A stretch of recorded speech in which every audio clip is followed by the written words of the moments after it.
वक्फ संशोधन बिल 2024 को सदन पटल पर रख दिया गया है। 44 संशोधन इसमें किए गए हैं। वो संशोधन क्या है, पहले क्या था, अब क्या है और इसको लेकर अब किस तरह से विपक्ष आक्रामक तेवर दिखा रहा है, इस पर बातचीत करने के लिए अमित भी मेरे साथ जुड़ गए हैं। अमित, बिल तो रख दिया गया लेकिन उस बिल पर अब बहुत हंगामा मच रहा है। लेकिन सबसे पहले हम अपने दर्शकों को बता दें कि पहले क्या था इस वक्फ बिल में, वक्फ बोर्ड के जो ये संशोधन किया गया उसमें, और अब क्या हो गया संशोधन के बाद। तो जरा बताइए कि कितने संशोधन हुए हैं और किस तरह से बदलाव देखने को मिलेगा अब इस बिल में। 44 सुधार की बात कही जा रही है नीलू, और जो मेन पॉइंट्स है वो हम दर्शकों को बता देते हैं। जो सरकार की तरफ से कहा जा रहा है कि वक्फ बोर्ड के दावे पर सवाल नहीं है, लेकिन बदलेगा क्या कि दावों का वेरिफिकेशन होगा। पहले आप सवाल नहीं कर सकते थे, अब बदलाव ये है कि उसका वेरिफिकेशन किया जा सकता है। और ये सबसे बड़ा है क्योंकि आप देखिए किसी की संपत्ति पर आप जाते थे, वहां पर अपना कब्जा करते थे और उसके बाद किसी तरह की कोई कानूनी लड़ाई नहीं की जाती थी। ये फर्क होगा आज के बाद, जब और खास तौर पर जब ये कानून की शक्ल ले लेगा तब तो पूरी तरह से इंप्लीमेंट आ जाएगा ये। तो जैसा कि हमने आपको बताया कि पहला पॉइंट ये है कि वक्फ बोर्ड के दावे पर सवाल नहीं था, अब ये है कि दावों का वेरिफिकेशन होगा। दूसरा था कि महिलाओं के लिए जगह नहीं है, अब बोर्ड में महिलाएं भी शामिल होंगी। तीसरा पॉइंट है कि सभी अधिकारी मुस्लिम होते थे, अब डीएम उसकी निगरानी कर सकते हैं, इस बात का प्रावधान किया गया है। चौथा पॉइंट है कि संपत्ति लेने की पूरी शक्ति थी, अब यह है कि बिना सत्यापन संपत्ति नहीं मिलेगी। ये 4 बड़े बदलाव किए गए हैं। 44 सुधारों में 4 बड़े सुधार हैं जिसका जिक्र सरकार की तरफ से किया जा रहा है। बिल्कुल, और सबसे बड़ी बात देखिए ये है, बार बार जिस संपत्ति को लेकर कहा जा रहा था कि वक्फ की संपत्ति, कहते हैं कि सेना और रेलवे से थोड़ी ही कम है।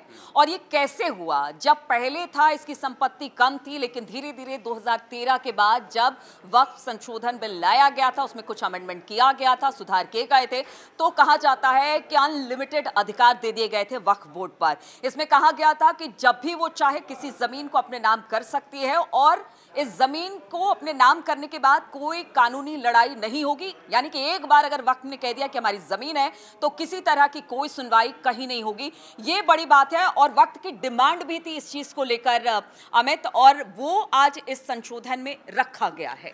मुख्तार अब्बास नकवी ने यही बात कही है नीलू। उन्होंने कहा कि वक्फ और वक्त दोनों की डिमांड है, दोनों की ज़रूरत है, इसलिए ये किया जा रहा है। और जो आपने कहा ना कि इतनी प्रॉपर्टी वक्फ बोर्ड के पास कैसे आ गई, मतलब बीते वर्षों के जो आंकड़े जारी किए गए हैं, 2009 में नीलू इनके पास जो कुल संपत्तियां थी वो 4 लाख एकड़ थी, मतलब 1619 वर्ग किलोमीटर। और 2022 के जो आंकड़े जारी किए गए उसमें 9,40,000 एकड़, मतलब 3804 वर्ग किलोमीटर। मतलब आप सोचिए कि 13 साल में दोगुने से भी ज़्यादा संपत्ति बढ़ गई।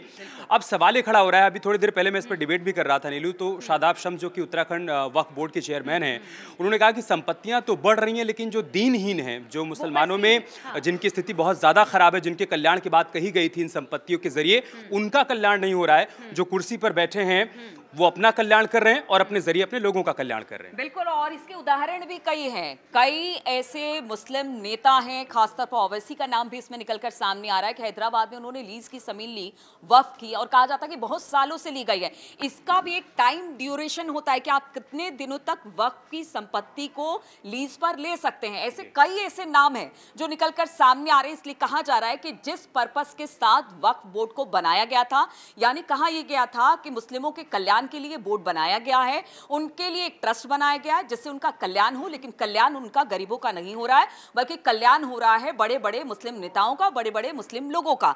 अब ऐसे में सीधे तौर से जब ये कानून बन जाएगा तो उन पर सीधे सीधे एक बार कहा जा सकता है अमित, और कहीं ना कहीं जो एक दबदबा था मुस्लिम, जो वक्फ बोर्ड के चेयरमैन कह लीजिए, सदस्य कह लीजिए, या जिनका दबदबा था वक्फ बोर्ड पर, उनकी तो कुर्सी हिल जाएगी, उनकी चूल्हे भी हिल जाएंगी। बहुत स्वाभाविक है नीलू, और जो लोग विरोध कर रहे हैं उनके विरोध का कारण भी यही कहा जा रहा है। मतलब बीजेपी कह रही है कि जो लोग विरोध कर रहे हैं कारण यही क्योंकि उनका दबदबा है और वो कुछ गलत कर रहे हैं तभी तो विरोध कर रहे हैं। रही बात सियासी पार्टियों की, तो कांग्रेस पार्टी की तरफ से विरोध किया जा रहा है, सपा की तरफ से, टीएमसी की तरफ से, डीएमके की तरफ से, और कांग्रेस पार्टी की तरफ से केसी वेणुगोपाल ने तो सदन में यहाँ तक कहा कि महाराष्ट्र और हरियाणा में चुनाव है, इस वजह से आप ये सब कुछ करना चाहते हैं। आज आप मुस्लिमों के खिलाफ ये संशोधन एक्ट बिल लेकर आए हैं, कल को आप पारसियों के खिलाफ लेकर आएंगे, क्रिश्चियन के खिलाफ लेकर आएंगे, आएंगे, जैन के खिलाफ लेकर आएंगे। आप समुदायों में भेद पैदा करना चाहते हैं, तनाव पैदा करना चाहते हैं, इस वजह से आप ये सब कुछ कर रहे हैं। और केसी वेणुगोपाल को मैं भी सुन रही थी, उन्होंने कहा कि संविधान के मूल भावनाओं का हनन है ये बिल में जो संशोधन किया गया है। जो मुस्लिम्स हैं उनकी एक कह सकते हैं कि रीति रिवाज और धार्मिक परंपराएं और तमाम चीजें हैं, उसको आप कहीं ना कहीं एक तरह से उसका हनन करते दिखाई दे रहे हैं। इमरान मसूद ने भी कई ऐसे अनुच्छेद का जिक्र किया जिसमें मुस्लिम रस्मों रिवाज की बात हो रही थी, या फिर कहा गया कि उनके कल्चर उसको किसी तरह से बीजेपी चाहती है कि खत्म कर दे, लेकिन ऐसा नहीं होगा। और हमने देखा कि सारी विपक्षी पार्टियां बहुत सारी बातें कर रही हैं कि जमीन बेच दी जाएगी, ये बीजेपी जमीन हथिया लेगी, लेकिन ऐसा कुछ नहीं है। संशोधन वक्त की डिमांड थी और इसीलिए ये संशोधन किया गया है। आपको भी ऐसा लगता है अमित? और ऐसा नहीं नीलू की कोई पहली बार किया जा रहा है भाई, 1995 में नरसिम्हा राव सरकार ने भी किया था, तब तो इन्होंने कुछ नहीं कहा। हाँ। और आज इस तरह की बातें कर सही बात है। 2013 में जब असीमित अधिकार दिए गए तब तो विरोध के सुर नहीं सुनाई पड़े, और आज जब ये कहा जा रहा है कि किसी को भी असीमित अधिकार क्यों, मतलब मैंने एक सवाल भी किया अभी डिबेट के दौरान, जो मुस्लिम स्कॉलर हमारे साथ जुड़े थे, मैंने कहा मान लीजिए किसी मुस्लिम महिला को तलाक दे दिया जाता है और इसके बाद जो पुरुष है उसका पति हो अपनी संपत्ति दान कर देता है, तो फिर वो मुस्लिम महिला अपने अधिकार के लिए लड़ाई लड़ने के लिए कहाँ जाए? आप कोर्ट कचहरी में चैलेंज कर नहीं सकते हैं, आप वक्फ ट्रिब्यूनल में जाएंगे, लेकिन वहां पर भी कौन लोग बैठे हैं? वही लोग बैठे हैं। तो अगर सरकार ये कह रही है कि समय की मांग है और उसमें बदलाव किया जाए, सुधार किया जाए, तो गलत क्या है? और ऐसा भी नहीं, अगर आपके पास कोई सुझाव है तो आप अपने सुझाव दीजिए। बहुत संभव है कि स्टैंडिंग कमेटी के पास या सिलेक्ट कमेटी के पास ये बिल जाए, आप वहां जाकर अपने सुझाव दीजिए, लेकिन पुरजोर तरीके से इसका विरोध करना ये बताता है कि आपने अपना एजेंडा सेट कर रखा है, आपने ड्राफ्ट को देखा नहीं, मसौदे को पढ़ा नहीं और आप पहले से विरोध करने लगे।